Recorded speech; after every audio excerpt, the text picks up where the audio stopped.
തീർച്ചയായും വൈകാരികമായിട്ടുള്ള ഒരു ദിനം തന്നെയാണ്. കാരണം കഴിഞ്ഞ നിയമസഭാ ഇലക്ഷനിൽ എന്റെ അച്ഛൻ മത്സരിച്ച് അതിന് റിസൾട്ട് വരുന്നതിന് 3 ദിവസമാണ് മരണപ്പെടുന്നത്. മികച്ച ഇലക്ഷൻ എന്ന് പറയുമ്പോൾ എനിക്ക് ആ ഒരു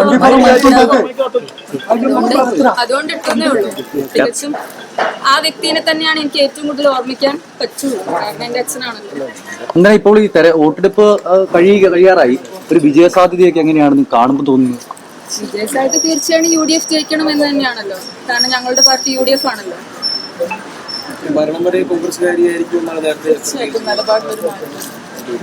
സ്ഥാനാർത്ഥി വീട്ടിലെത്തിയില്ല എന്ന് സംബന്ധിച്ച് വലിയ ചർച്ചകളൊക്കെ പുറത്ത് നടക്കുന്നുണ്ട്. പരാതിയില്ലാത്ത കാര്യമാണത്. ബ്ലാക്ക് ഡ്രസ് ഒക്കെ ആണല്ലോ യാദർശികമായി ചൂസ് ചെയ്തത്. ബ്ലാക്ക് ഡ്രസ് എന്ന് പറയുന്നത് തികച്ചും ധൈര്യത്തിന്റെ ഒരു അവസ്ഥയല്ലേ.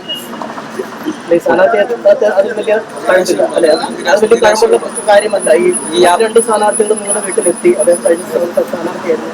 ഞങ്ങൾ ആരോടും പരാതി അതായത് കോൺഗ്രസുകാരുടെ വീട്ടിൽ UDF സ്ഥാനാർത്ഥി പോകേണ്ടതില്ല, VS ജോയിയുടെ വീട്ടിലും പോയില്ല, അത് പോകാതെ തന്നെ നിങ്ങൾ വോട്ട് ചെയ്തുകൊള്ളും എന്നുള്ളതാണ് പറഞ്ഞത്.